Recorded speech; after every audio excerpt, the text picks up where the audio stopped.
matalinong desisyon ay nagsisimula sa tamang impormasyon.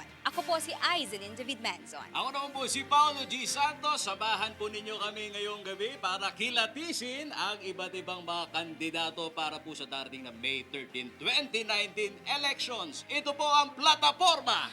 The CLTV 36 Election 2019 Candidates Forum. Alam mo, kasamang Aizen, Yes, kulang kasama, sa Paolo G. 3 buwan na lang bago ang halalan. Kaya naman, puspusan na ang ginagawang kampanya ng mga kumakandidato. Lalo na po yung mga tumatakbo sa pagkasenador at kinatawan ng mga party list. Yes, Ikaw, as expected, alam mo naman yan, pupunta sa mga probinsya dito sa Central Zone at yung Siyempre. plataforma, napakahalaga, IC. And speaking of party list, kasamang Paolo G, alam mo ba na batay sa pag-aaral ng Kontradaya, ito yung isang organisasyon na tumututok sa eleksyon. 43% daw ng mga tumatakbong party list ay hindi nagmula sa mga marginalized sector. Anong masasabi mo Naku, dyan? malaking problema yan na dapat natin bigyan ng liwanag. Para po higit natin na maunawaan mga sumusubaybay sa atin ngayon sa kanilang telebisyon at sa kanilang social media, kung ano nga ba itong tungkulin ng mga party list. Panoorin po natin ang VTR na ito.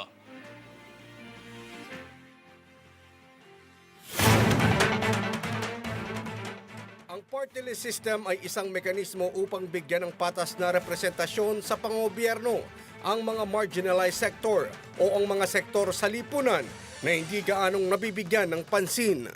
Marso ng taong 1995, nang isabatas ang Republic Act No. 7941 o ang Party List System Act.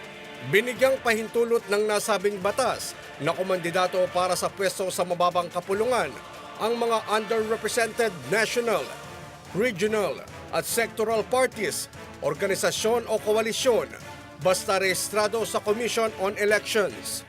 Nakasaad din sa Party List System Act na 20% dapat ng kabuuang bilang ng mga kinatawan sa House of Representatives ang manggaling sa mga party list. Para mailuklok ang kinatawan ng isang party list sa Kongreso, kinakailangang makakuha sila ng hindi bababa sa 2% ng kabuuang bilang ng party list votes. Maaari itong madagdagan ng 1 o 2 pang congressional seat, depende sa magiging alokasyon ng mga natitirang pwesto. Hindi naman lalampas sa 3 seats ang maaring ipanalo ng isang party list. Matatandaan noong 2016, ipinahayag ni Pangulong Rodrigo Duterte ang kanyang kagustuhan na buwagin na ang party list system dahil inaabuso lang daw ito ng mga makapangyarihan. Sa kabila ng mga pahayag na ito, nag-endorso pa rin ng party list ang kanyang mga kaalyado sa Partido Federal ng Pilipinas at maging ang kanyang mismong anak na si Davao City Mayor Sara Duterte. Batay sa tala ng COMELEC nitong Enero, mayroong 134 party list groups ang maglalaban-laban para sa 59 na pwesto sa darating na eleksyon. Lumalabas sa mga pag-aaral at ilang mga ulat na 49 sa mga party list nominees ay pawang galing sa mga political families sa bansa. Totoo nga bang kinakatawan pa ng mga party list groups ang interes ng mga mahihirap na sektor? O kinakasangkapan lamang ito ng mga ilang politiko para palawigin pang lalo ang kanilang kapangyarihan sa Kongreso? Ano-ano nga ba ang kanilang mga plataforma?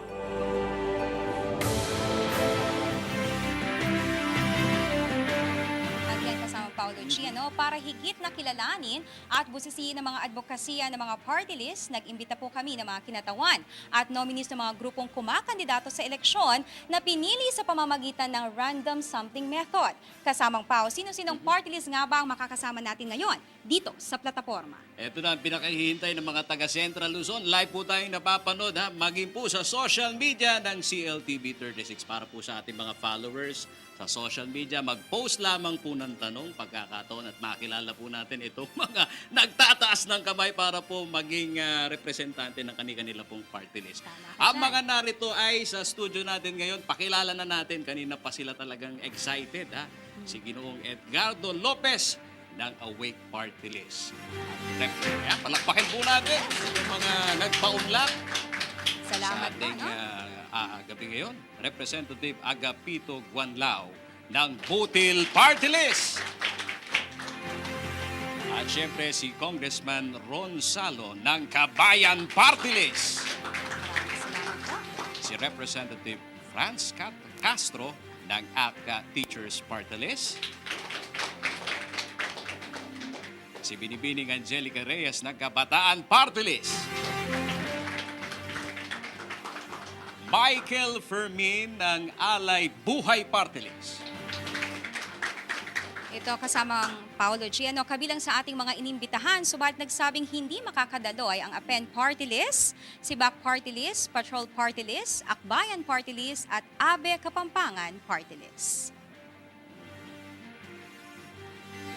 Ito yung mga naimbitahan natin kasamang Paolo hindi nakatugon. APEN Party List, Sibak Party List, muli Patrol Party List, Akbayan Party List, at ang Abe Kapampangan Alam mo, ang Party gandang List. pagkakataon nito ay para malaman ng ating mga kababayan kung ano nga ba plataforma de gobyerno. At isa sa mga advokasya natin bilang stasyon dito sa Central Luzon, makilatis natin mabuti kung sino yung mga nominee nila. At napaka-controversial itong party list system dahil Tama. minsan na itong nagkaroon pa, umabot hanggang Korte Suprema yung At party list system. Muntik medyo nang maalis, nakakaproblema. Muntik Okay. nang maalis ito. Pero napakahalaga kasamang Pau, na meron tayong ganitong platform, ika nga itong programa na ito para maihayag sa ating mga kababayan itong mga programa ng ating mga kandidato. So inuulit ko lamang kasama guys, hindi naman tumugon sa ating pong investigasyon, ito pong imbitasyon.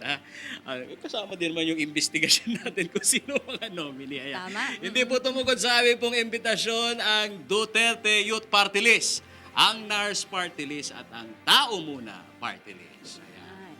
Sayang naman, nice. Oo, sana sa mga susunod na Makaabala pagkakataon, pero kasamang Paolo G, na-excite na ako kasi dito sa studio, punong-puno na po tayo. Pero bago natin simulan ang balitaktakan, bitinin muna natin sila, dahil po sa pagbabalik ng ating programa, round 1 na po dito sa plataforma.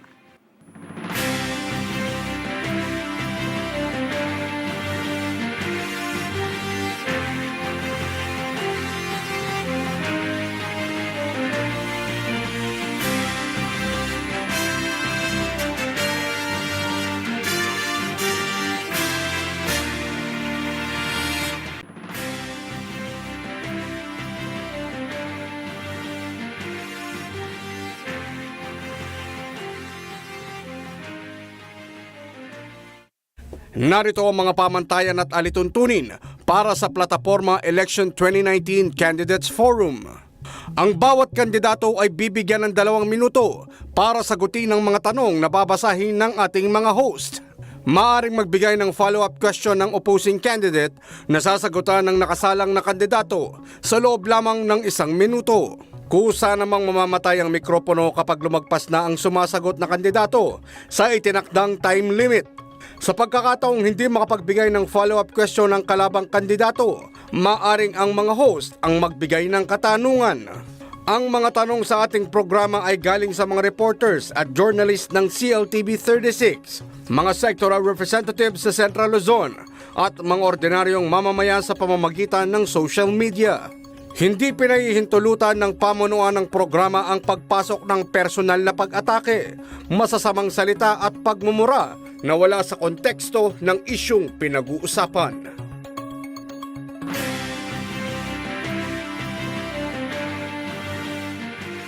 Muli ang mga katanungan po sa round na ito ay nanggaling po sa ating mga reporters at journalist ng CLTV 36. At nakatuon ang mga ito sa advokasya, ng ating mga panauhing party list. Masusing pinag-isipan kasamang Paolo G, para talaga malaman natin ang kasagutan ng ating mga kandidato dito sa party list sa mga issue na talaga namang Malapit. tagos talaga Oo, sa malapit sa ating mga kababayan dito sa sa puso ng Central ating mga Luzon. kababayan. At ang unang maghaharap na, ito na, kasamang Pao, Ito na, round 1 na pinakikita tayo. eh. Ang unang maghaharap at sasagot sa ating mga katanungan ay sina Congressman Ron Salo ng Kabayan Party List at si Representative Franz Castro ng ACT Teachers Party List.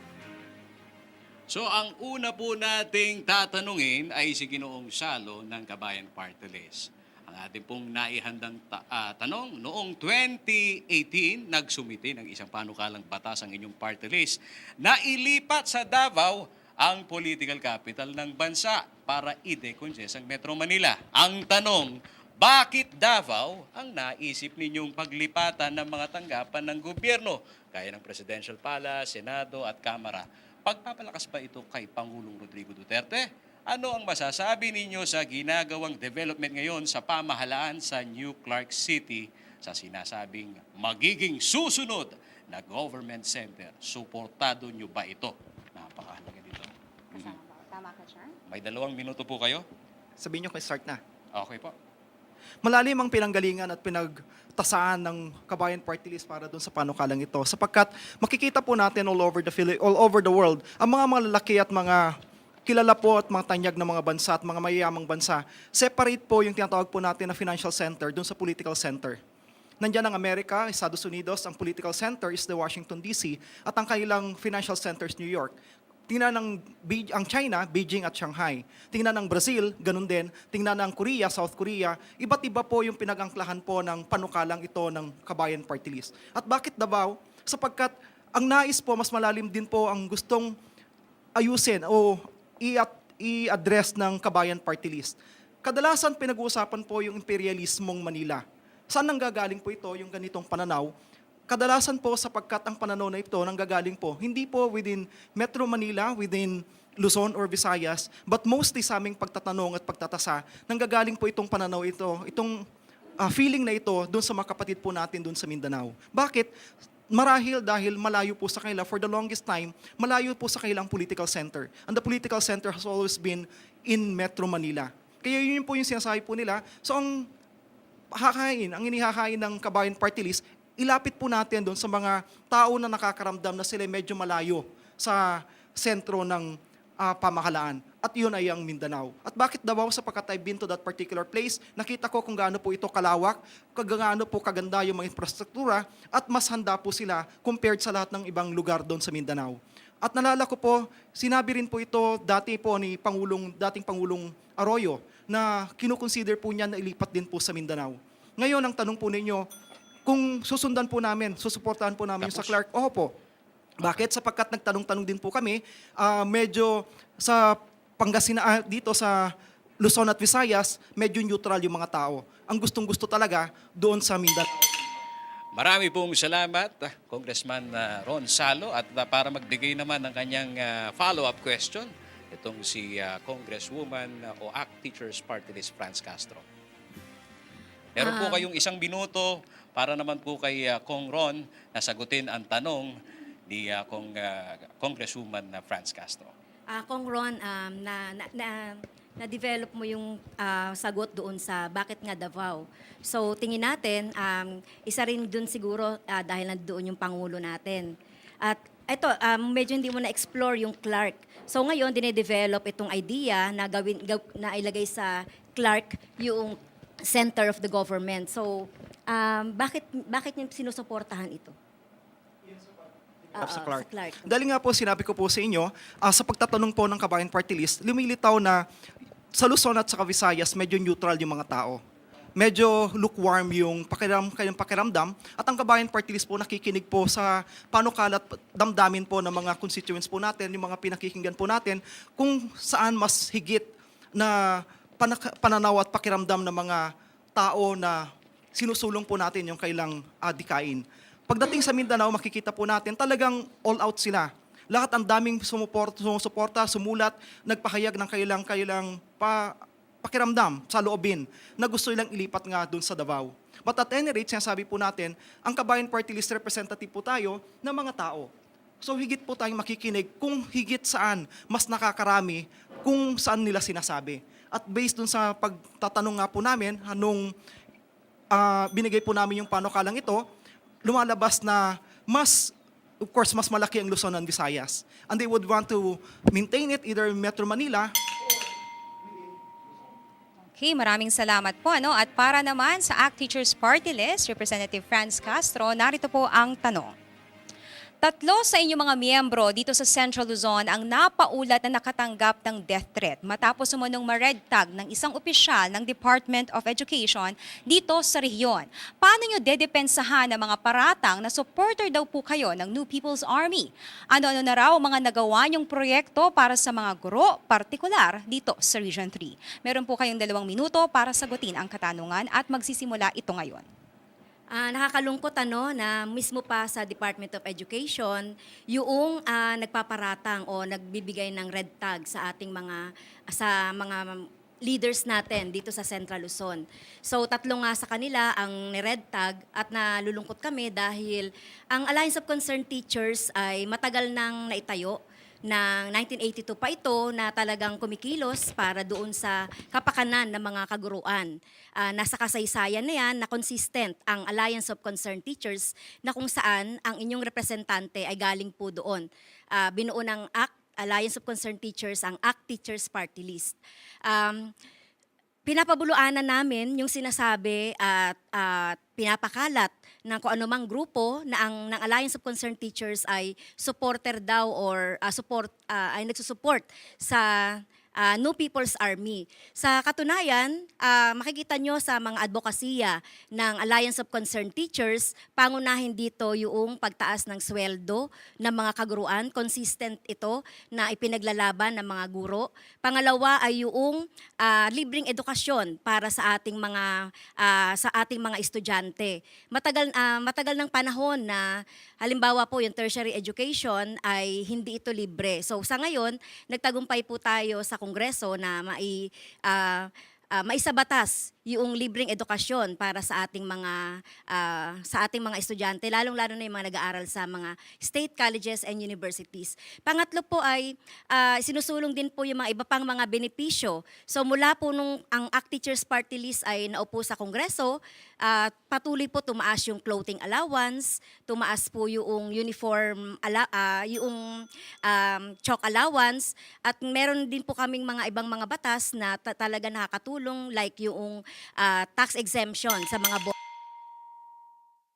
Bibigyan ng pagkakataon si Congressman Ron Salo na magtanong kay Representative Franz Castro. Kinikilala ng Kabayan Party List ang advokasya ng ACT Teacher at malinaw nga naman kung ano iniangklahan nila. Pero okay lang bang malaman kung ano yung mga proyekto at programa naman na isinulong po ninyo sa Region 3, particular sa ating mga guro dito?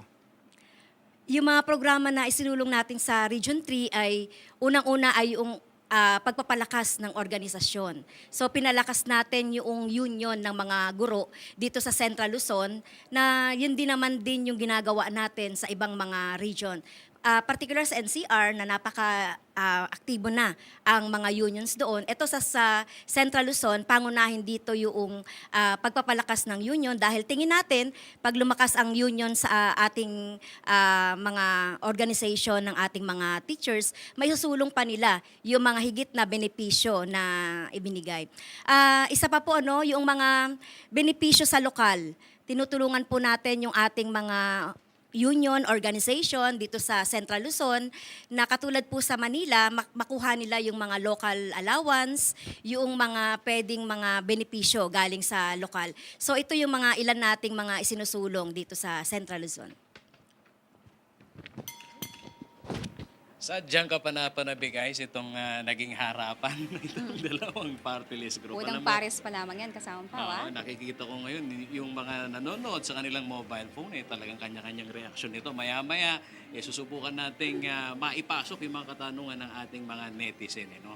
Ang ating naman pong susunod na pares na maghaharap ay ang Awake Party List at ang Butil Party List. Si Ginoong Guy Lopez, pumuna ng Awake Party List ang sasagot para po sa unang tanong. Ayan. So ito, malapit talaga sa ating mga kababayan dito sa Pampanga, particular na sa Angeles City. May pag-aaral na may banta ng malaking kakulangan ng supply ng tubig dito po sa Angeles City by 2050. Ito po ay ayon sa luway. No? At ano ang mga panukalang batas na iyong ipapasa sa Kongreso para sa issue po ng groundwater depletion? At naisa pribado na ang ilan sa mga water district sa Central Luzon.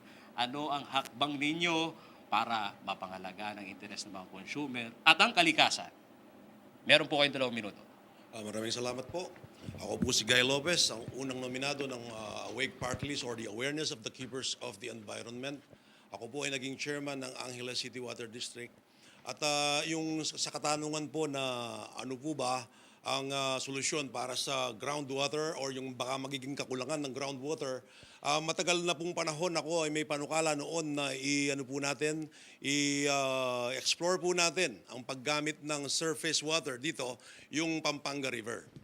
Alam ko po na meron ng mga pag-aaral at meron na rin siguro mga private corporations na nag-explore po sa paggamit ng Pampanga River upang sa gayon dahil ang alam po natin ngayon nagkukulang na nga talaga yung groundwater. Kaya't bagamat ito po ay napakalaking ito po ay napakalaking gastos ang kailangan natin, pero talagang we have to be looking forward. Kasi nagkukulang na po talaga yung supply ng ating tubig, kaya ang ating solusyon dito ay gamitin po natin ang Pampanga River at i-explore natin ito bagamat marami pong gastos ang ating kakailanganin. Ngayon, sa pagtanong naman po sa ano po ang aking posisyon tungkol sa yung mga private corporations na nagte-take over na ng ating mga water districts, ito po ang aking posisyon. Yun pong mga water districts na hindi talagang may kakayahan, ako po'y naniniwala na dapat talagang magkaroon ng infusion para sa development ng kanilang water system. Pero yun naman talagang meron pa yung kaya naman nila. Siguro po nandun po ako sa posisyon na pwede naman na yung bulk water, pwede po nilang i-explore ito. Bulk water support ang tawag po doon. Ngayon naman po yung kaya yung mga panukalang batas na aking pwedeng i-contribute. Marami po salamat, Ginoong Edgardo Lopez. Napakaganda nitong ating palitan ng tanong, partner. Tama ka dyan, ang susunod partner. na magtatanong para sa Awake Party List, itong Butil. Ano kaya ang kanyang baon na tanong sa kanyang katapat? Maraming salamat. Kaibigan, alam ko matagal ka na sa industriya ng tubig. Ang gusto kong malaman, ano ang stand mo kung ang tubig ay, anong prioridad sa tubig? Yung bang inumin o yung para sa pagkain? Kasi parating may problema tayo. Tuwing nagkakaroon ng El Nino, nawawala ng patubig ng ating mga magsasaka. At yan ay yung kabuhayan nila nasasalanta dahil nga pinaprioritize ang patubig ng nawasa sa Metro Manila. Kung ikaw ay maging representante, anong magiging stand mo dito? Kung ako po ayun yung tatalungin. Siyempre po, talagang water is life. Kailangan po talaga ng tao ang inumin. Alam naman natin na sa loob ng ilang araw, mamamatay po ang tao kapag hindi po uminom yan. So, I will give priority sa yung inumin pang tubig. Pero hindi ko rin po aalisin yung talagang importansya na yung ating mga magsasaka ay nangangailangan din ng tubig. Alam din po natin yan. So, we must make a comprehensive study kung paano po natin mabibigyan ng tulong o suporta yung ating mga magsasaka. Pwede naman po sigurong pagsabayin yan, katulad po nung nangyayari sa mga ibang lugar, pinaprioritize nga yung sa tubig, ay yung inumin tubig, pero pwede naman it will go hand in hand. Salamat. Okay, maraming salamat po. Ang susunod na sasagot sa ating katanungan ay si Representative Agapito Guanlao ng Butil Party List. Narito po ang inyong tanong. Kamakailan ay pinirmahan na ni Pangulong Rodrigo Duterte ang Rice Tarification Law na siyang magbibigay daan sa higit na importasyon ng bigas. Bilang isang party list na nagsusulong ng mga interes ng magsasaka, pabor ba kayo sa batas na ito? At ano ang inyong gagawin para matiyak na hindi tuluyang mababaon sa hirap ang mga magsasakang Pilipino, lalo na po yung mga nasa rice granary dito sa Central Luzon, sa kabila ng nasabing batas? Meron po kayong 2 minuto para sagutin ang katanungan. Nakakalungkot man, ang Butil Party List po ay tumindig sa Kongreso para tutulan yung tarification law. Kaya lang po, yung tinig ng Butil hindi ganun kalakas at tayo'y natalo. Una, pinaalam namin na hindi po kami laban sa importasyon o sa tarification. Ang aming tinututulan ay wala pong alternative na programa upang yung sinasabi nga nating rice granary o yung ating rice industry ay mabuhay. dahil po hindi po makakapag-compete yung ating rice industry sa ating mga kalaban na Thailand at saka Vietnam. Kasi po ang produksyon doon o yung kanilang productivity ay mas malaki at saka yung suporta ng gobyerno ay malaki. Dito po sa atin, inalis na po ang suporta sa ating mga magsasaka, yung pa nga, walang habas pang mag-i-import. Ito po yung aming tinututulan. Una po, inalis yung karapatan sa NFA para mag-regulate ng pag-i-import ng bigas. Pangalawa po, ang sabi nila, magko-concentrate ang NFA sa pagbili ng palay sa ating magsasaka. Paano po makakabili ng palay sa magsasaka? Ang binigay pong budget na 10 bilyon na dapat yan ang daw ibibigay, hindi po binigay sa NFA, kundi binigay dun sa dalawang research institution, PhilRice at saka PhilMec, na ang tanging layunin po ng mga ito ay mag-research ng mga makabagong kagamitan at saka mga binhi na hindi po direktamenteng makakatulong sa subsidiya sa magsasaka. Ito po ang aming tinututulan. Pangalawa po, wala nang regulasyon kung anumang pumasok dito ang NFA. Ibig sabihin, kahit sino pong Poncio Pilato, sabi nga natin, negosyante, na gustong kumita, ay pwede na. Okay, maraming salamat po Representative Gonlao. Ngayon po meron pong pagkakataong magtanong si Ginoong Guy Lopez at meron pong 1 minuto para sumagot si Representative Gonlao. Ang aking lang pong katanungan nandyan na po yung tarification law, no? Na-approve na po ng ating Pangulo. So kung halimbawa pong magkakaroon uli kayo ng magkakaroon po kayo uli ng pagkakataon na to be a representative in the House of Congress, ano po kaya ang pwede nyong solusyon or magagawa para dyan? Ang sabi natin talaga ang seguridad ng bansa ay nakasalalay sa seguridad ng pagkain. So ang talaga po kailangan ibalik ang subsidiya sa magsasaka. Hindi lang po pre-irrigation ang kailangan, palakasin ang NFA para bigyan ng malaking pondo upang sa ganon ay makapamili ng mas maraming palay sa magsasaka at palakasin yung mga kooperatiba para silang magsilbing gabay ng ating mga maliliit na magsasaka sa kanilang pautang, sa processing, hanggang sa pagtinda ng kanilang saka. Kasi po, ang sabi nga natin, wala na pong negosyante na tutulong sa magsasaka kung sila'y malulugi. So kailangan ng gobyerno ang siyang manguna. Siguro mga batas na kailangan talaga na palakasin talaga ang suporta sa mga magsasaka sa Kongreso. Yan naman po talaga ang pangunahing layunin ng Butil Party List. Napakasarap pa na marinig sa magkabilang kampo. Ito kanilang laman ng ulo. No? Ang atin naman pong huling magtatapat ngayong sa mga oras na ito ay sa unang round pa lamang pero ang init. Mainit na, no? Ito naman pong Kabataan Party List at ang Alay Buhay Party List. Si Binibining Angelica Reyes ng Kabataan Party List muna ang sasagot para po sa ating tanong. Ang tanong, mainit na usapin ngayon sa Kongreso ang panunumbalik ng Reserve Officer Training Corp o ito pong ROTC. Ayon po sa ilang taga-suporta nito, magtuturo raw ang ROTC ng pagmamahal sa bayan at paglilingkod sa kapwa, pero tutol ang inyong grupo sa nasabing panukalang batas. Bakit kayo tumututol sa ROTC at ano ang inyong nakikita ang kapalit para hikayatin ng mga kabataan na maglingkod sa mga mamayan at makibahagi dito sa nation building? Meron na po kayong 2 minuto. Napakagandang katanungan po, talagang napakainit na issue niyan. Ang Kabataan Party List ay talagang malakas na tumututol dito sa panukala na pagbabalik ng mandatory na katangian ng ROTC. Dahil unang-una napagtagumpayan natin noon na ipa-abolish itong mandatory ROTC. Dahil doon sa kanyang napakadugong reputasyon, kung maaalala natin, si Mark Wilson Chua ang nagsilbing parang spark nung clamor noon para tanggalin yung mandatory ROTC dahil namatay siya dahil dun sa kanyang pinatay siya dahil dun sa kanyang pag-expose ng corruption sa loob ng ROTC.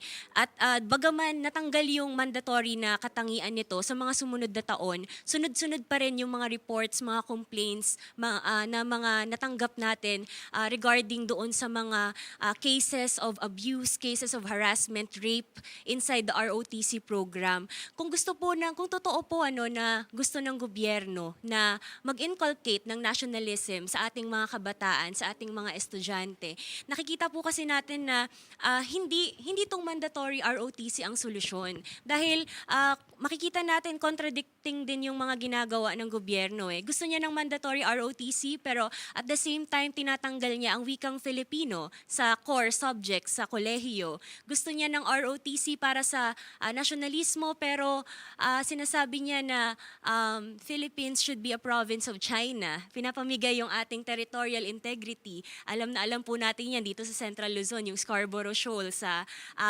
Zambales. So talagang kaya yung Kabataan Party List medyo naguguluhan o talagang naguguluhan dito sa ating Pangulo o dito sa gobyerno ni Duterte kung ano ba talaga yung gusto niya. Kasi mukhang ang gusto niya lang talaga ay magkaroon ng blind obedience ang mga estudyante. Marami pong salamat, Binibining Angelica. At para magtanong at mag-usisa, wala naman po ang tanong kay Alay Buhay. Go ahead. Sige po, magtanong na po kayo. Tungkol dun sa sistema ng pagbabalik ng ROTC, hindi ba natin nakikita na magdudulot ito ng kabutihan na ibabalik naman ang disiplina sa ating mga kabataan? At dun sa mga binanggit natin na mga naging problema, hindi ba dapat ay magkaroon na lang tayo ng pulisiya para maitama ito? Kung ganon, anong alternatibo ang naiisip po natin na pwedeng ipalit? Para masiguro din naman natin yung mga kabataan ay lalaki din na mayroong responsibilidad sa ating komunidad. Ayan po, hindi po natin nakikita na magbabalik ng disiplina itong mandatory ROTC. Sa totoo lang, nakikita natin na lalong palalakasin nito yung kultura ng impunity, yung kultura ng harassment, ng pagpaslang dito sa ating bayan. Kitang-kita po natin na napaka madugo ng reputasyon ng mga armed personnel ngayon sa bansa natin, ng military, ng kapulisan, libo-libo ang namamatay dyan sa Oplan Tokhang, napakalaganap ng militarization sa Mindanao, di ba? At kahit sa iba't ibang parte ng Luzon at Visayas. Ngayon po, ayaw natin na yung ganitong klaseng pamamalakad ngayon sa ating mga armed na personnel na sa gobyerno ay siyang ipasok yung ating mga kabataan sa ganitong klaseng sistema. Ang gusto natin, ang alternative natin dyan para mabuhay yung nationality. Maraming salamat, Binibining Angelica Reyes mula sa Kabataan Party List. Ang susunod nating tatanungin ay si Board Member Michael Fermin ng Alay Buhay Party List. Narito po ang tanong, sa paglakas ng globalization, bunsod ng ASEAN na siyang nagbigay pahintulot sa bukas na kalakalan sa Southeast Asian region. Paano niyo po protektahan ang mga maliit na negosyante sa bansa, lalo na sa Central Luzon, sa pagpasok ng mga naglalakihang investors? Meron po kayong 2 minuto para sagutin ang katanungan. Wala pong masama sa globalisasyon. Ang problema ay hindi natin naihanda ang ating mga lokal na mga mamumuhunan at maliliit na negosyo sa pakikipag-compete sa mga global products. Kabilang ho dito nang ipasa po ang batas na nag-aalis ng tax sa atin pong mga imported goods, pero hindi po natin naihanda kung anong subsidiya ang pwede nating maipagkaloob dito po sa ating mga maliliit na mamumuhunan. Kaya naging mahirap para sa kanila na makipagsabayan sapagkat murang na ibebentang nakapapasok ang mga produkto ng dayuhan habang unti-unting namamatay ang industriya na siyang tumutulong po sa paglikha ng trabaho at pagbibigay po ng suporta sa ekonomiya natin. 99.5% ay bumubuo sa MSME sa buong bansa. Pero naniniwala ho tayong kulang na kulang ang naibibigay pong suporta at mga programa ng pamahalaan. Kabilang na ho dito siguro yung mga batas para sa atin pong mga local producers. Halimbawa po ay pag-aalis ng taxation sa pag-aangkat ng mga makinarya, ng mga raw materials, kabilang na rin ho ang mga produktong pang-agrikultura dito. O yung access to credit na nagbibigay ng mas madaling proseso at mas mababang interest o below minimum rate sa ating pong mga lokal na mga mamumuhunan. At pagtangkilik ng mga produktong Pilipino at upang mabigyan po ng sapat na laban itong ating mga produktong gawang Pinoy na makipagsabayan. sa buong bansa. Kabilang na ho dito itong mga produkto para sa pagkain na dati-rati ay tanyag ang ating pong bansa na tayo po ang #1 importer. Kaya nakalulungkot na umabot tayo sa punto na ultimo mga simpleng mga pagkain gaya ng isda at bigas ay kailangang angkatin. Maraming salamat po. At yan, mabibigyan naman ng pagkakataon na magtanong ang Kabataan Party List kay BM Fermin. At merong 1 minuto na nakalaan kay Ginoong Fermin para sagutin ang katanungan. Ayan. Isa po sa mga may init na issue din ngayon sa usapin ng pambansa, yung issue ng charter change. At isa sa mga malaking pagtutol, halimbawa ng Kabataan Party List dito sa panukalang pagbabago ng saligang batas na ito, yung malaking pagbubukas niya ng ekonomiya sa mga dayuhang bansa. Kahit nga po yung mga educational institutions bubuksan para sa mga dayuhang mga korporasyon, dayuhang mamumuhunan. So ano po ang tindig natin dito sa charter change? Tayo po ay naniniwala na dapat unahin natin ang bigyang pagkakataon ng ating mga kababayan. Dumarating lamang sa pagkakataon na tayo po ay nagkukonsidera ng mga remedial o temporaring mga solusyon gaya ho ng pagpasok nito kung makapagbibigay po ito ng mas mababa o masisira natin itoong monopolyo. Halimbawa ho sa telco, dahil ho sa batas natin na ito na naglilimita sa pagpasok ng mga dayuhang mamumuhunan, ay nananatili ho ang ilang kumpanya na may monopolya na kahit ho pinakamababa at pinakamasama ang serbisyo, pinakamataas po ang ating binabayaran kahit ho sa ibang mga bansa sa buong Southeast Asian community.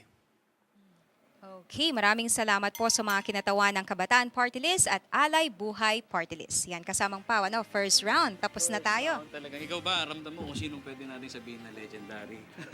Ayan, ikikip ko muna yan. Pero talagang bawat isang kinatawan ay talagang naipahayag yung kanilang side dun sa mga katanungan na ating binanggit kanina. At Kasamang totoong pa. na-address yung mga issue dito sa Central Luzon. Kaya na lamang yung Sa groundwater. tubig yan, tama Saka yan. yung mga problema ng magsasaka. At napapanahon din balita, itong rice tarification, di ba? Na kung saan marami daw maapektuhan dito. Tama ka dito dyan, sa ating mga kababayan. At maging yung, syempre, welfare ng ating mga kabataan at maging ng ating mga manggagawa dito nga sa tinatawag na globalization at maging dun sa mga move for the ROTC. Napakalaking mga issue ito na talagang nabigyan natin ngayon ng panahon para masagot nitong mga kinatawan natin. So round 1 pa lamang po yan pero mainit na. Ito pong sagutan ng ating pong mga panauhin. Bago po tayo mag-commercial, narito muna ang ating isang tanong na sasagutin naman po sa pamamagitan ng oo o hindi. Yan, walang Okay. dito, sagot na, defense, basta't oo o hindi lamang. At ang ating tanong, pagkakaroon ng divorce law sa Pilipinas, pabor ba kayo o hindi? Yan, sige po, pakirace yung ating mga sagot. Medyo marami may yung oo. Okay. Nice. So sa ating 6, 'di ba? 6 na representative, 4 ang sumagot ng oo at 2 naman ay hindi. Isa yan sa mga controversial na tanong sa mga kumakandidato ngayong midterm election ay. So, kayo pong mga nanonood sa inyo pong telebisyon, kayong mga nanonood sa inyong mga mobile phones, maaari po kayo magbigay ng komento, pusuan po ninyo ang aming pong page, si @CLTV36 Official. At para po magpaabot kayo ng tanong sa ating pong mga kandidatong party list, na nominee at candidate, samantalayin po natin ang pagkakataon nito. Magbabalik po ang plataforma.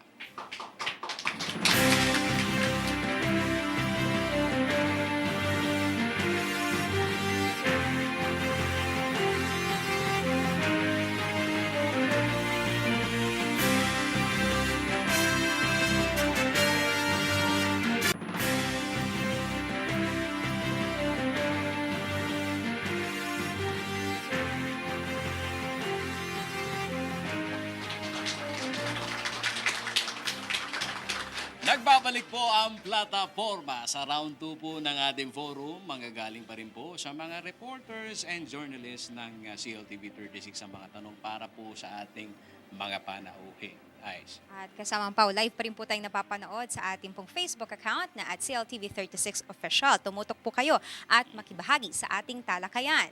Ang unang para sa ating tatanungin sa round 2 ay ang Butil Party List at ang ACT Teachers Party List. Narito ang tanong para sa Butil Party List. Karamihan sa mga magsasaka sa Central Luzon ay pawang nagkakaedad na. Marami sa kanilang mga anak ang ayaw nang magpatuloy sa pagsasaka dahil sa magkakaibang dahilan. Sa ganitong sitwasyon, hindi malayong pagdating ng araw ay magkaubusan na ng mga magsasaka na lilikha ng pagkain ng ating bayan. Paano niyo po matutugunan ang problemang ito? Meron po kayong 2 minuto para sagutin ang katanungan. Yan talaga ang isa sa malaking problema natin sa pagsasaka. Na yung ating mga anak ngayon ayaw na magsaka. Bakit? Kasi nga alam nila mahirap na nga magtanim. Sabi nga natin, wala pang kita. Lugi pa. Baon pa sa utang. Ito ang solusyon na kailangan natin, lagyan ng solusyon. Ito ang problema na kailangan ng solusyon. Kaya nga sabi ko nga natin, kailangan siguraduhin ang kita ng magsasaka upang sa ganon ang ating seguridad sa pagkain ay masiguro rin. Ang gobyerno lang ang kailangan manatiling prioridad dapat ang food security. Ang alalay o subsidiya sa pagsasaka ay ang isa nating kailangang talagang isulong. Una, nandyan na yung pre-irrigation. Hindi pa rin pwede yan. Yung subsidy sa binhi, yung sa farm machineries o mechanization, at ang pinakamahalaga yung pagsasamerkado o yung marketing. Ngayon, kung ito'y aalisin ng gobyerno, hindi talaga yung ating mga anak o yung mga iba pang pwede sa pagsasaka ay hindi na talaga sila babalik sa pagsasaka. Na ang magiging problema natin kung wala na magsasaka, ibebenta na lahat ng lupain natin at mawawalan na tayo ng pagkain. Ito yung malaking problema na sasapitin ng ating bansa. Unang-una, lumalaki ang ating populasyon at lumiliit naman ang lupa na sinasaka ng ating mga magsasaka. So kailangan food security ang ating prioridad ng gobyerno. Kailangan palakasin ang organisasyon ng magsasaka at bigyan ng ayuda ng gobyerno ang ating pagsasaka. Okay, maraming salamat po. Ngayong oras na ito ay magtatanong naman ang representante ng ACT Teachers Party List sa kinatawan ng Butil Party List at meron pong 1 minuto para sagutin ito ng representante ng Butil Party List. Sa palagay nyo, Representative Agapito, paano po paano po mamotivate yung ating mga anak na mga magsasaka o yung mga estudyante man na gustong kumuha ng agriculture na kurso kung ganito naman yung policy ng ating gobyerno na kagaya nga na sinasabi nyo, lumiliit yung area ng pagsasaka, walang mga subsidiya. So ano pa po yung nakikita natin na pwede pa nating maipush sa ating mga estudyante, sa ating mga anak na mga magsasaka? Marami tayo ngayon teknolohiya na katulad yan, may mga farm schools, mga demo farm. Mayroon tayo, ang Butil Party List, nagkakaroon ng demo farm bawat munisipyo. Meron tayong agri-talakayan. Pero yan, hindi magkakaroon ng interes hanggat yung kita nila ay hindi masasapat. Kailangan ang kita nila ay mas malaki sa kinikita ng mga nagtitinda sa Sumart. O kaya naman, yung sa call center. Pero hindi pa, sabi ko nga, hindi kami nawawala ng pag-asa. Kaya parati kami kumakatok sa gobyerno. Kailangan lang talagang sustainable na ayuda ng ating mga magsasaka. Dahil sabi ko, pwede nga maging milyonaryo yung isang magsasaka . Sa presyo lang ng gulay, kung talagang tatamaan, pwedeng kumita ng 1 milyon ang 1 hektarya. So may pera sa pagsasaka. Basta tamang-tama lang ang ayuda ng gobyerno. At samantalahin po natin ang pagkakataon ito dahil alam mo, tapatan nito . Alamin naman natin kung ano ang sentimiento ni Representative Franz Castro ng ACT Teachers Party List dito sa ating naihanay na mga tanong. Hindi biro ang maging guro sa Pilipinas dahil sa dami ng mga estudyanteng tinuturuan sa isang klase. Liban sa teaching duties, kasamang IC, marami pang ibang katungkulan na ginagawa itong ating mga guro. Hindi lamang paperwork sika. At lalo na ang mga public school teacher. Ano ang plano ninyong isulong sa Kongreso para mapangalagaan ang trabaho ng mga guro at madagdagan pa ang tinatamasang kompensasyon? Meron po kayong 2 minuto. Una-una, no, pangunahing advokasya ng ACT Teachers Party List ay yung tungkol sa sweldo at benepisyo ng mga teachers. So consistent ang ACT Teachers Party List na isulong yung tinatawag nating disente at nakabubuhay na sweldo. Sa Kongreso nga, no, naghain kami ng House Bill 7211 para yung mga teacher 1 natin at least ay 30,000 ang kinikita dahil nakita natin yung pagpaprioridad ng gobyernong ito doon sa mga kapulisan at sa mga sundalo. Kaya nga dapat maipantay din ang sweldo ng ating mga kaguruan. Pangalawa, yung mga benepisyo. Patuloy po nating isinisingit sa budget yung mga benepisyo like yung pagtataas ng chalk allowance, yung uniform allowance. So ngayon nga, meron na tayong tinatawag na World Teachers Day na allowance na ito yung mga ilan sa mga isinulong natin. Pangatlo po yung medical allowance din sinusulong din natin kasi ang mga teachers ito yung clamor nila. Pang-apat yung optional retirement age. Sinulong natin sa Kongreso na yung optional retirement age from 60 to 56. Ito ay pasado na po sa committee sa Kongreso dahil nakikita natin ang hirap nga. Nagpasa din po kami ng bill na mabawasan yung class size. Ngayon kasi nakikita natin from 50 to 70, sa mga urban areas nga may mga 90 to 100 pa eh. Gusto natin na 35 at least man lang o maging standard sa ibang mga bansa na 35 yung class size. At kung higit pa dito, may dagdag na kompensasyon ang mga teachers natin. Yung mga dagdag din ng mga, syempre, yung mga demokratikong karapatan, katulad ng paggalang sa karapatan sa Marami po salamat, Congresswoman Franz Castro, at humanda po kayo sa tanong ni Ginoong Guanlao. Sasaragutin niyo po ito ng 1 minuto. Ang sinasabi natin, yung guro ay ang pangalawang magulang natin, ano? Pero nakikita namin ngayon na yung quality ng pagtuturo ng ating, hindi lang yung public school, kundi even yung sa private school, mababa yung kalidad ng ating edukasyon ngayon. Dati-rati, sabi nga natin, yung efficiency ng math and even English, sa elementary lang napakataas. Pero ngayon nasa high school level, ang baba yung NSAT level nila. Ito ba, ano ba yung napapansin nyo sa ating mga guro? Mukhang hindi nakaka-focus na sila sa kanilang pagtuturo. Sabi nga nila, nagtitinda lang sila. O kaya iba yung focus ng guro.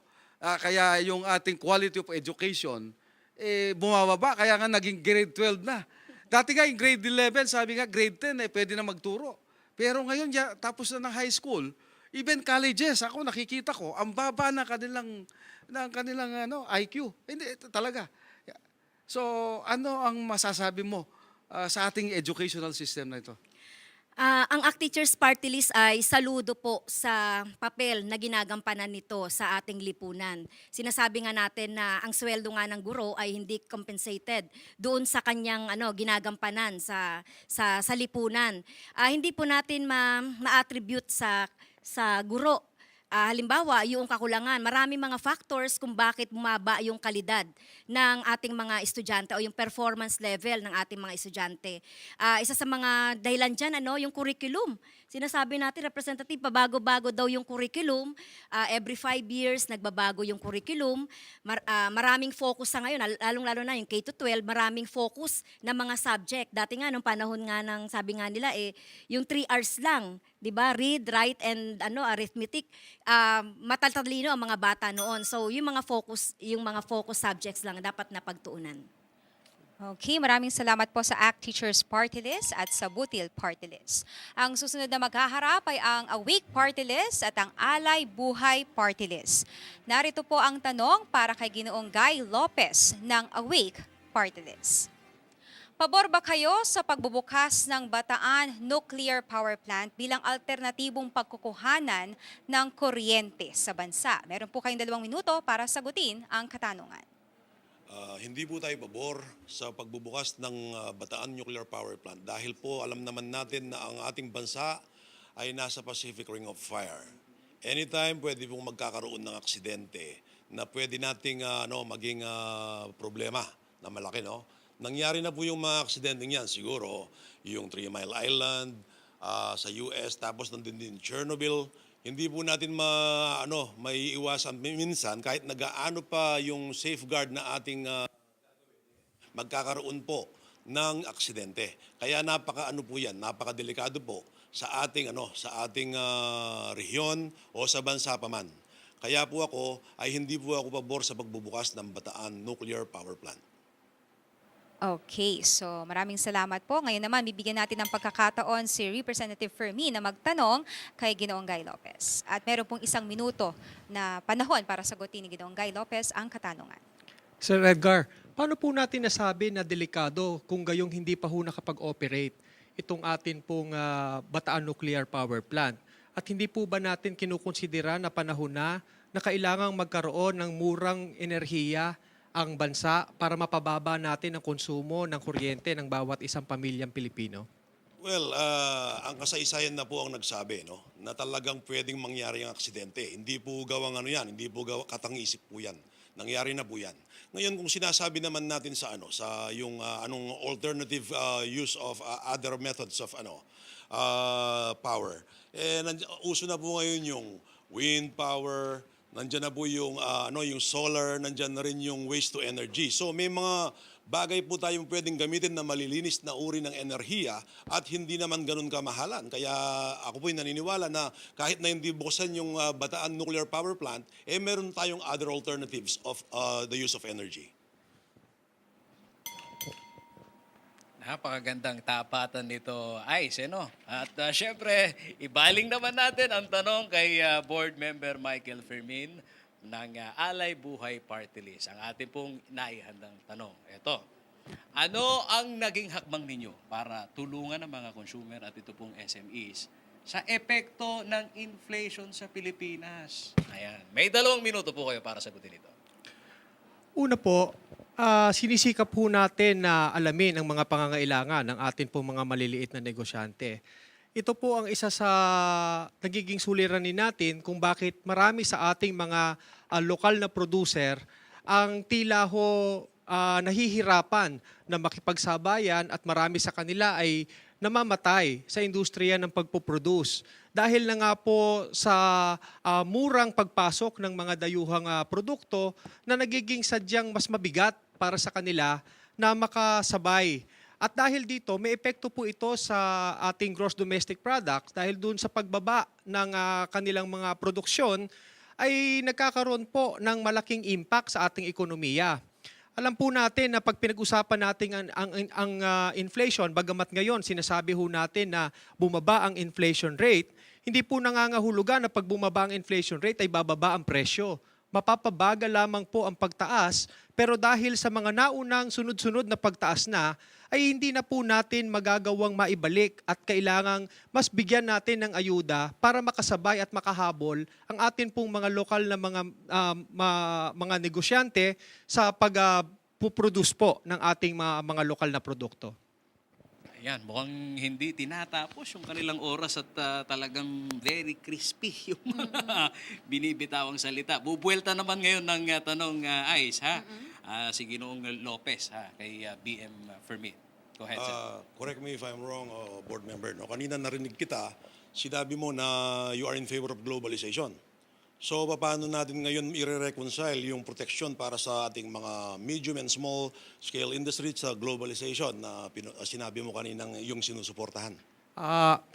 Nais ko pong linawin na ang posisyon po natin ay first, Filipino first po tayo. Buy local, support local. Ang sinasabi ko po kanina ay hindi natin tinitignang masama ang globalisasyon. At maging ang mga produkto ng Pinoy, ang pangarap natin makarating din sa ibang merkado, sa ibang panig ng bansa. Ang sinasabi lamang po natin ay dapat pinaghandaan bago tayo pumasok sa isang kasunduan na ang ating mga Pilipinong mga negosyante ay makikipagsabayan sa mga produktong pangdaigdigan, dapat ay naihanda ng ating pamahalaan sa pamamagitan ng tulong. Hindi man ho mabigyan ng subsidiya or assistance, at least yung mga pangangailangan nila gaya po ng pag-reduce sa mga taxation, sa mga pangangailangan nila sa produksyon, ay mai-address po natin gaya po ng mga machineries nila at ng mga raw materials. Okay, maraming salamat po Alay Buhay Party List at Awake Party List. Para sa ating huling pares, kasamang PAW sa round na ito, ang Kabayan Party List at Kabataan Party List ang sasagot sa ating mga tanong at si Representative Ron Salo ang sasagot sa ating unang katanungan. Base po sa inyong profile, isa sa sinusulong ng inyong grupo ang pagbibigay ng pabahay sa mga maralita.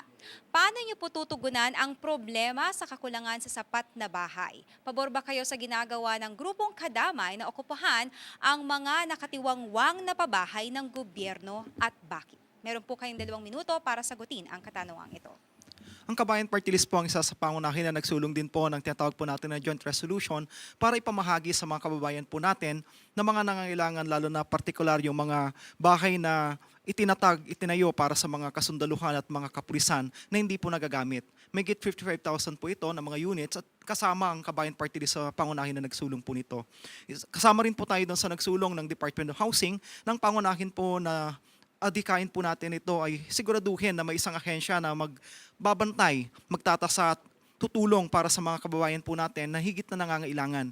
At tinusulong po natin na higit na bigyan ng pondo ng ating pamahalaan ang pabahay ng ating mga mamamayan. Pangatlo din, sinusulong din po ng Kabayan Party List yung tinatawag po natin na on-site in-city resettlement. Pasado po ito sa House of Representatives, pero on third reading, pero hindi po ito pumasa sa Senado at sisikapin po ng Kabayan Party List na maitulong po ito, maistuduloy po ito hanggang maging batas kung mabibigyan muli ng pagkakataon ng Kabayan Party List na maluklok po doon. Tungkol naman po doon sa Kadamay group na sinikap po nila na okupahan. Una, sinasabi po natin na may rule of law po tayo. May batas po tayo na dapat sundin at kung ano yung batas na nararapat para doon, yun dapat ang sinusunod po natin. Subalit hindi natin naman sinasabi na sarado ang ating mga mata sapagkat at the end of the day, it's all about humanitarian. Kaya nga natin sila binigyan din po sila ng gobyerno at the same time dahil doon sa pagkilala ng kanilang karapatan sa pagbahay. Subalit, nililinaw din po ng Kabayan Party List, dito dapat nagkakaroon ng malinaw na pagbabalanse. Kailan ba dapat ang isang tao ay ilalagay niya sa kanyang kamay simply because nakita niya na nakatiwangwang yung mga bahay po niya at walang nakatira. Kasi nasabi po natin, respect for the law, at the same time, balansehin po natin na ibigay dun sa mga Okay, maraming salamat po. Ngayon mabibigyan ng pagkakataon ng Kabataan Party List na magtanong sa Kabayan Party List at merong 1 minutong panahon ang Kabayan Party List para sagutin ang katanungan. Nariyan po yung nakaambang NLEX expansion, NLEX extension at yung fear po natin dito, ngayon pa lamang ay maraming mga komunidad na maapektuhan, hindi lamang sa Metro Manila, kung hindi sa Central Luzon, yung mga bahaging sakop nito, ang nagbabadyang magkaroon ng demolisyon. Ano po ang tindig natin dito sa NLEX expansion? Sigurado ang Kabayan Party List po tumitindig kung ano yung higit na kagaganda ng buhay ng bawat isa po sa atin. Ang aim po ng ating pamahalaan ay siguraduhin na yung development will go in mapakinabangan ng marami ng lahat. At ang aim po ng NLEX extension na ito ay para siguraduhin na mas maging mabilis ang pagdaloy ng produkto mula sa north hanggang sa south, pati yung transportasyon ng bawat isa po sa atin. Kaya ang Kabayan Party List tumitindig, sinusuportahan po natin ito. Subalit, at the same time, ang sinasabi rin po natin dito, yung karapatan po ng mga matatamaan, ng mga komunidad o mga mamamayan, ay siguraduhin po natin na mabigyan po sila ng lilipatan. So hindi po ito kailangan na piliin kung alin lang dapat, kung yung karapatan lang ba ng mga karapatan ng mga nakatira po doon, ang bigyan natin ng prioridad o yung pangkalahatan ng kabuhayan at kaunlaran ng Pilipinas. Ang sinasabi po natin, pwede natin itong gawin ng sabay. Maraming salamat, Congressman Salo. Si Binibining Angelica Reyes naman po ng Kabataan Party List ang sasagot sa huling tanong para sa round na ito. Kumanda po kayo. Eto, noong nakaraang taon, ipinatupad sa iba't ibang pampublikong kolehiyo at pamantasan ang pagbibigay ng libreng matrikula para po yan sa mga mag-aaral. Nakikita ba ninyong seryoso ang Administrasyong Duterte sa pagbibigay ng dekalidad na edukasyon? Naging epektibo ba ang ipinatupad na batas? Ano ang nakikita ninyong kulang pa sa ating education system? Meron po kayong 2 minuto. Ayan po, yung pagkakapasa noong libreng matrikula at pagkakatanggal ng mga iba pang bayarin sa maraming mga state universities and colleges ay tinitignan ng Kabataan Party List bilang isang tagumpay, isang step forward doon sa ating matagal ng panawagan sa pangunguna ng Kabataan Party List na libreng edukasyon para sa lahat. Pero kung sa sinseridad ng pamahalaan, sa ngayon po ay medyo katulad ng sinabi ko kanina, naguguluhan pa rin ng kabataan at hindi pa rin namin talaga makitang sincero yung ating pamahalaan sa pagbibigay nitong libreng edukasyon dahil kasabay po nitong pagbibigay niya ng libreng edukasyon, yung kanyang pagkakapasa nitong batas sa libreng edukasyon, biglang nagkaroon ng bilyon-bilyong budget cut sa ating mga state universities and colleges. Marami pa nga dyan, may mga SUCs na zero ang kanilang capital outlay. Ang capital outlay, yan ang budget mo for infrastructure development and expansion. So paano ka ngayon mag-e-expand ng studentry mo kung hindi ka mag-e-expand ng infrastructure mo at zinero mo pa actually. So it's ironic to the goal of the free education law, which is to expand the accessibility and availability of higher education to the Filipino youth. Kaya naman talagang marami pang kailangang gawin para totoo talagang ma-achieve natin itong tunay na libre, 'di ba? Talaga at makabayan, makamasa, responsive sa local economy na tipo ng edukasyon na meron tayo. Dahil sa kasalukuyan, marami ring nagre-report sa atin, tuloy-tuloy pa rin ang paniningil, yung iba maraming mga maniobra na ginagawa at yung Kabataan Party List, tinututulan natin yan. Ang gusto natin, wala ang sistema ng paniningil, tunay na libreng edukasyon at dagdag pa ng mga subsidies para sa ating mahihirap na mga estudyante. Marami pong salamat, Kabataan Party List. Alam mo, Aise, nakikita ko talaga itong tapatan natin, akmang-akma Ano kayang baon naman na tanong ni Kong Salo dun sa mga binitawang salita ng Kabataan Party List? Anong nakikita ng Kabataan Party List na solusyon doon sa mga binabanggit mo kanina para higit na patasin ang antas ng kalidad ng edukasyon sa Pilipinas? Nako, dekada na po nating ipinagsisigawan yung ating mga nakikitang solusyon. Unang-una, yung katulad ng sinabi natin kanina, tutulan itong mga budget cuts. At on the contrary, lakihan pa ang budget para sa edukasyon dahil hanggang ngayon hindi pa rin tayo umaabot dun sa United Nations yung standard, kahit man lang yung UN standard, hindi natin maabot doon sa percentage ng budget para sa edukasyon. Talagang pagtuunan ng pansin ng gobyerno itong ating mga yung mga pasilidad, yung kalidad ng edukasyon, palakihin yung access, itigil yung paniningil dito sa ating mga estudyante sa mga SUCs at ipatupad ng tunay itong libreng edukasyon.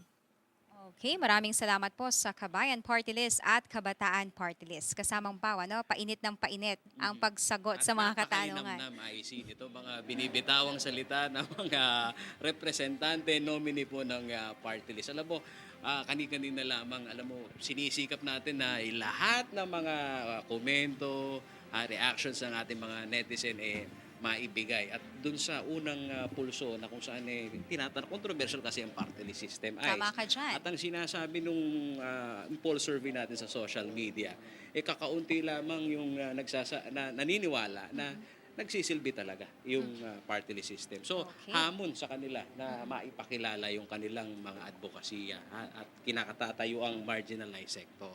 Tama ka dyan. At sa puntong ito, kasamang Paolo G, tatanungin natin tong ating mga kinatawan ng mga party list sa isang tanong na sasagutin nila ng oo o hindi. At ang Limitado tanong, sa yes or ito, no. pabor ba kayo sa same-sex marriage? Ayan, silipin natin. Sinong mabilis ang Tignan natin, magtaas ng kanilang plaka? Pasadahan natin ang kanilang mga kasagutan. So mula sa Digong Awake Lopez. Party List, hindi. Hindi. Sa Butil Party List, hindi. Sa ACT Teachers Party List, oo ang sagot. At sa Kabayan Party List, hindi. Sa Kabataan Party List, oo. At syempre, alam mo, itong ating BM, hindi. Yan, Sakit ang muntikas at kagwapuhan ni Kong, Baka bukas makalawa, yan ang talaga namang magbibigay sa atin, na mga impormasyon dyan sa Kongreso. At yung kinatatayuan nilang marginalized sector, talaga nga bang kinatatayuan ng mga yan? Talagang Tama. nire-represent ba talaga nila? Isang tanong yan ng ating mga kababayan. Maraming pa tayong aabangan at tutok lamang po dahil magbabalik pa ang plataforma.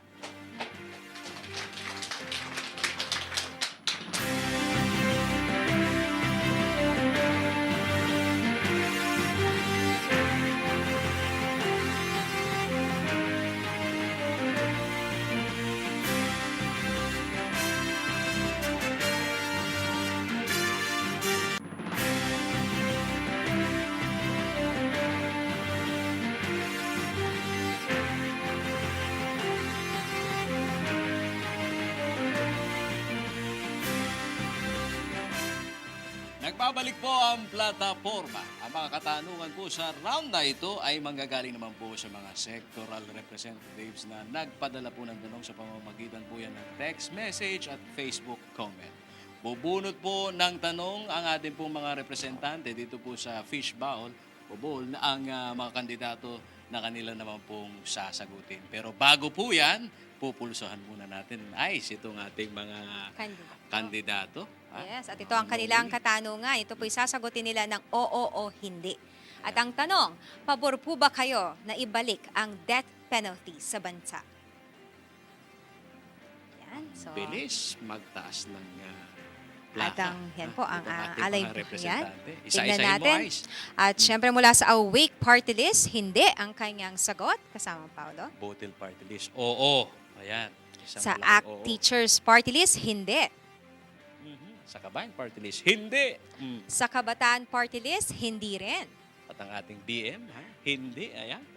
May Ayan. kasama pang ngiti. So isa lamang ang sumagot ng oo dito sa ating katanungan. Samantala kasama pa, ito na ang ating hinihintay na round kung saan yung mga katanungan po mula sa ating pong mga manonood at mga sectoral representative. So ang una nating tatanungin at kukuha ng kanyang tanong sa Fishbowl ay ang Awake Party List. Ayan. Sa katauhan ho ni Ginoong Lopez. Sige ho. Malaman natin kung ano kaya ang tanong na kanyang sasagutin. Maraming salamat po. Yan, sige. Okay. From Concerned Citizen, record show 62 out of 134 party list groups have links to political dynasties or incumbent official or represent businesses. Paano ninyo maitatama ang negatibong impresyon ng publiko na ang party list system ay kongresong napagsamantalahan na? Naku, lalim nito, Ice. Meron po kayong 2 minuto para sagutin ang katanungan. Sasagot po ako sa posisyon ng aking party list. Ang aking party list po ay ang kanyang advokasya ay tungkol sa yung protection and preservation of our natural resources at ng environment, gayon na rin po ang malinis na tubig. Gagawin ko po ang lahat upang sa gayon ang aming advokasya ay aming may susulong at patutunayan na bagamat ang sektor ng environment at water ay masasabi po nating underrepresented sa ating Kongreso. Gagawin po namin ang lahat upang sa gayon yung aming mga programa or advokasya para sa ating kalikasan ay may susulong. Katulad po ng waste to energy, kasama din po dyan yung halimbawa gusto rin po namin isali sa sa curriculum yung environmental awareness sa mga darating na panahon at gayon din po yung yung talagang magiging bantay po tayo sa mga batas. Yung nandiyan na po, alam po natin, nandiyan yung Clean Air Act, tsaka Clean Water Act, tsaka yung mga iba pang batas tungkol sa environment. Magiging po tayo, parang oversight, na talagang patutunayan natin tayo'y karapat-dapat na maging representative ng sektor ng tubig at kalikasan. Maraming salamat po. Okay, maraming salamat po Ginoong Edgardo Lopez at ngayon naman tawagin natin ang kinatawan ng Butil Party List para sa kanyang katanungan.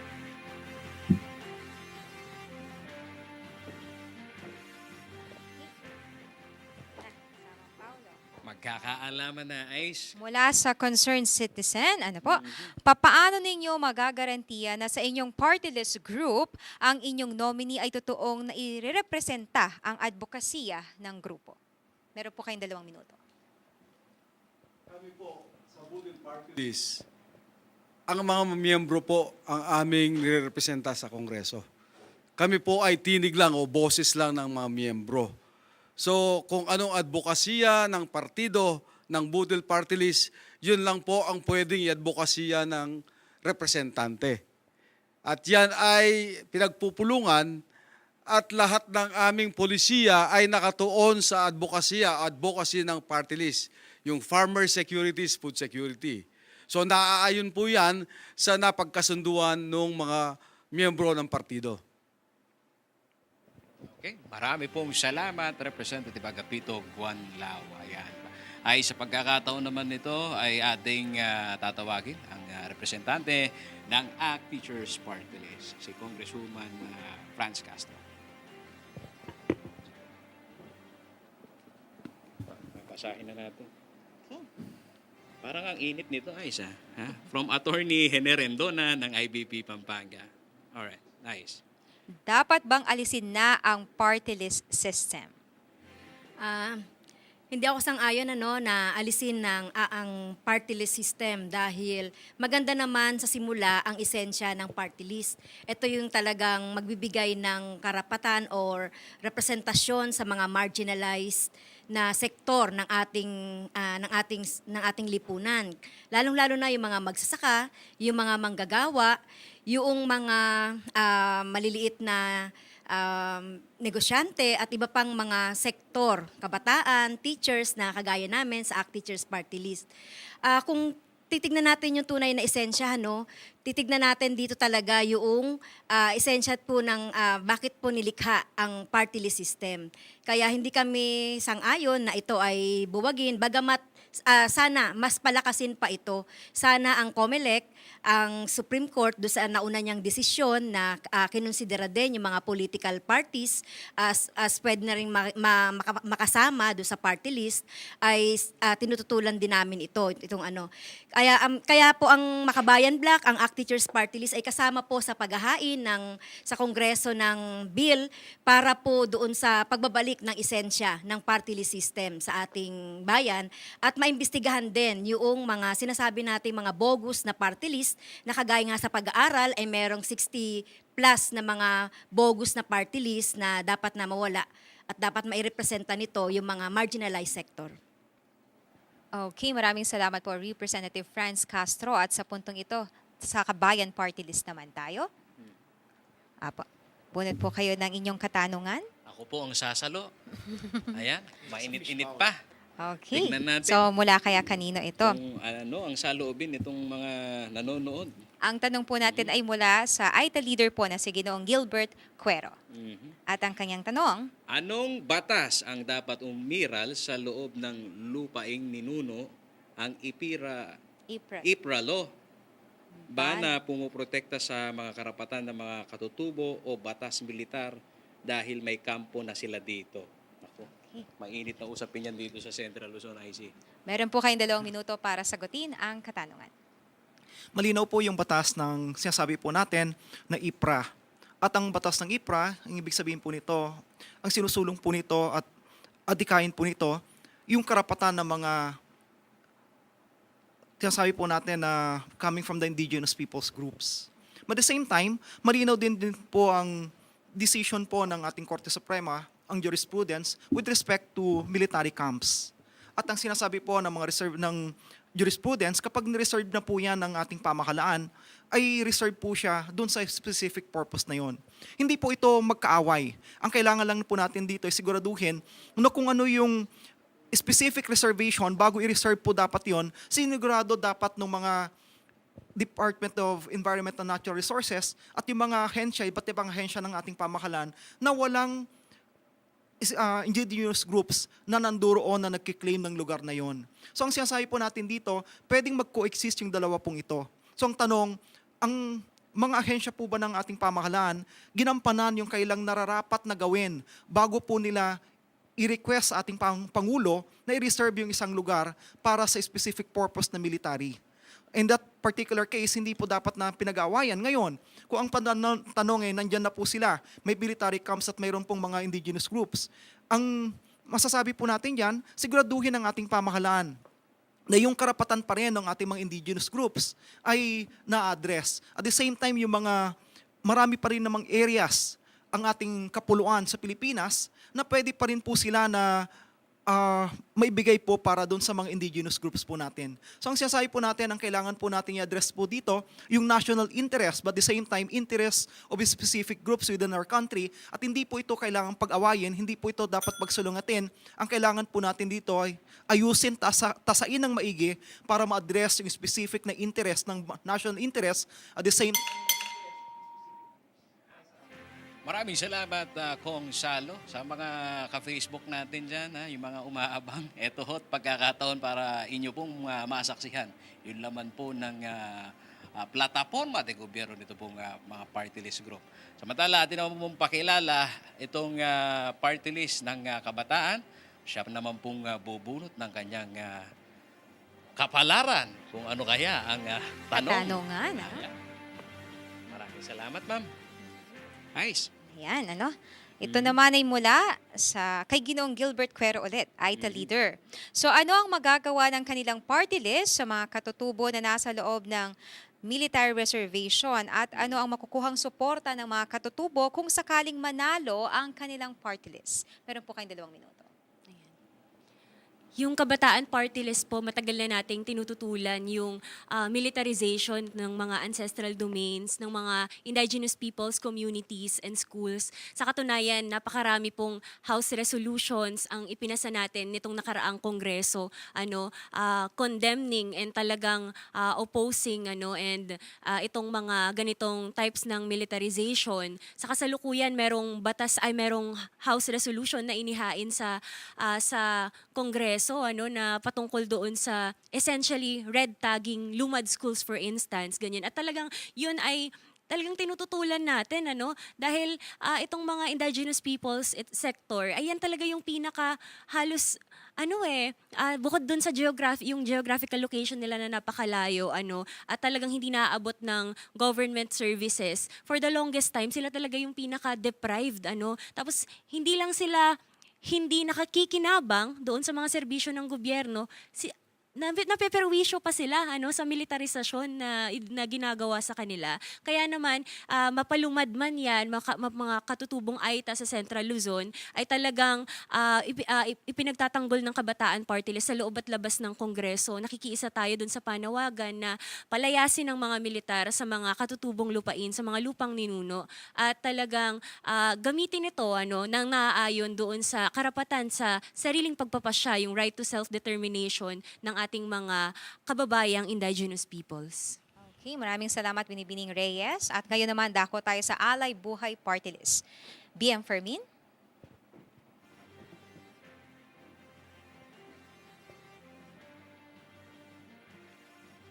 Ano kaya ang buhay dito sa tanong? Ako, mukhang suking-suki natin. Si Attorney Hener Endona, ang Maraming salamat po presidente sa inyong po ng katanungan. IBP Pampanga. Anong hakbang ang ginawa nila upang ma-disqualify ang mga party list group na hindi naman talaga tunay na nagre-represent ng grupong kanilang pinamumunuan? Naging matagumpay ba kayo sa pag-disqualify sa kanila? Okay. Meron po kayong 2 Ang amin minuto. pong naging panawagan ay una, bagamat ito'y isang bukas na karapatan ng bawat isang grupo na nakapagpatala bilang isang opisyal na party list group na makasama o makalahok dito sa halalang ito, naniniwala kami na kung titingnan natin ang tunay na diwa at damdamin ng framers ng ating konstitusyon, kung bakit tuluyang ang party list group ay binigyan ng pagsaalang-alang, ay upang bigyan ng tinig ang ating mga marginalized sectors dito po sa ating Kongreso. At kapag ito po ay unti-unti nating babaliwalain sa pagpasok lamang ng mga interes ng mga politikong gustong magbalik-balik, ng mga pamilya na nais pong pagpatuloy ng kanilang kapangyarihan, ay ito po ay makasasama at hindi po magiging maganda. At lalo lamang pong malalagay sa alanganin ang dapat sanang mga tao at mga sektor na kinakatawan natin sa ating Kongreso. Maging mapanuri tayo at ito siguro ang tamang panahon na makita natin na kung ito ay dati na nakapaglingkod, tingnan natin ang track record kung meron bang mga tunay na polisiya o batas na naigawa, na ipasa para sa ating sektor na kinakatawan. At kung ito naman din po ay maglalayo na naghahain ng gaya namin ng serbisyo sa ating pamahalaan, ay maging mapanuri din po tayo, maging sa mga nominado. Sapagkat kung hindi po tayo magsasalita at kikilos para itama at ilaban kung ano ang makatwiran, ay magiging isang malawakang pag-abuso at sindikato po ito na malalagay lamang po sa hindi magandang kalalagayan ang mga Pilipino. So dapat sana kinakatawan ng mga party list groups. Maraming salamat po, BM Fermin, mula sa Alay Buhay Party List. At sa puntong ito, kasamang Paolo, bibigyan natin ng 30 segundo ang bawat kinatawan ng mga party list na narito para magbigay ng kanilang pangwakas na mensahe. Umpisahan natin sa Awake Party List, 30 segundo po. Lopez. Tayo na po tayong lahat, Ayan. 30 segundo po. Ako po ay kumakatok sa inyong mga puso't damdamin na bigyan po ng pagkakataon ang sektor ng tubig at kalikasan. Bigyan po natin ng pagkakataon ito sapagkat hanggang sa panahon pong ito ay wala talagang kumakatawan sa sektor na to. Buhay po ang nire-represent namin, tubig, hangin, lupa. Kaya't sa darating pong Mayo at 13 ay kami po, inuulit ko, kumakatok sa inyo, nabigyan niyo po kami ng pagkakataon. Mabuhay po tayong lahat. Okay, ngayon naman po, mula sa Butil Party List. Sinasabi dati na ang backbone ng Philippine economy ay ang agriculture. Pero ngayon ang ating mga ekonomista, gusto ata maging service economy na lang tayo. Yan po ang nakakalungkot na ang Butil Party List parating tumatayo at sumisigaw na kailangan ang ating magsasakang Pilipino ang magpakain sa bansang Pilipinas. Suportahan po nyo ang ating mga magsasakang Pilipino. At kailangan din pong suportahan ang malakas na tinig sa Kongreso. Ang Butil Party List po ay ating suportahan. Maraming salamat, Representative Juan Lau. At mula naman po sa ACT Teachers Party List, Congresswoman Franz Castro. Sa pang-apat na pagkakataon po, humihingi po ng suporta ang ACT Teachers Party List para muling makaluklok doon sa ating Kongreso. Pangunahin nating susulong, syempre yung sahod para sa ating mga kaguruan. Ito yung napakahalaga at tutulungan natin ang mga teachers natin na singilin ang gobyernong Duterte, lalo na si Pangulong Duterte, doon sa pinangako niya na pagtaas ng sweldo. So mula nung bago mag-eleksyon hanggang ngayon, magtatatlong taon na, yung inaantay natin na pagtaas ng sweldo para sa mga guro ay sulong natin. Salamat po, Representative Castro. At ngayon naman mula sa Kabayan Party List, Ginoong Ron Salo. Narito muli ang Kabayan Party List para hingin ang inyong suporta, para magkaroon po muli ng pagkakataon na i-represent ang ating mga advokasya doon sa Kongreso. Malinaw po ang tinatayuan ng Kabayan Party List. Ang tawag po natin dito, Kabayan Plus 2, Kalusugan, Pabahay, Kabuhayan, Edukasyon at OFW. Ang Kabayan Party List ang isa sa paunahin nagsulong. May mahigit 30 po tayo na naisulong ng mga batas. Kasama po dyan ang Universal Healthcare. For a first term na congressman doon sa party list po natin, sa tingin ko naman po, kapag-deliver po tayo sa ating mga mamamayan. Maraming salamat, Kabayan Party List. Mula naman po sa Kabataan Party List, si Binibining Reyes. Libreng edukasyon para sa lahat, sapat na trabaho at sapat na sahod para sa mga manggagawa. Pagbabasura dito sa train law na nagpataas ng presyo ng mga bilihin, yan po ang mga gusto ng Kabataan Party List para sa mga kabataan at mamamayan. Ang kabataan po, 15 to 30 years old yan at 40 million yan out of the 100 million population sa bansa. Makikita mo yan sa lahat ng sektor. May kabataang estudyante, kabataang manggagawa, kabataang katutubo, kabataang kababaihan, kabataang guro. Ayan. Maraming salamat, Binibining Reyes, mula sa Kabataan Party List. Ngayon naman mula sa Alay Buhay Party List, BM Fermin. Palakasin natin ang mga produktong Pilipino, alisin natin ang buwi sa pag-aangkat ng mga makinarya at mga raw materials at ng mga produktong pang-agrikultura. Bigyan natin ng access to credit ang mga maliliit na mamuhunan na bumubuhay sa ating ekonomiya at panahunan na magkaroon ng malakas na tinig ang mga maliliit na negosyo. Hayaan natin silang tumindig sa kanilang mga paa. Tulungan at samahan ninyo kami, ang Alay Buhay Party List para sa bawat Pilipino. Dito po nagtatapos ang unang episode, ang buwan naman nating episode ay ng programang Plataforma, the CLTV 36 Election 2019 Candidates Forum. At maraming salamat po sa ating mga panauhin. Magkita-kita po tayo sa susunod na Lunes para muling kilatisin ng mga kandidatong nanliligaw para makuha ang nag-iisa nating boto. Sa ngalan po ng mga bumubuo ng puwersa ng CLTV 36 News and Current Affairs, ako po si Aizelin David Manzon. Ako naman po si Paolo G. Santos, laging tatandaan na ang matalinong desisyon ay nagsisimula po sa tamang impormasyon. Marami po salamat.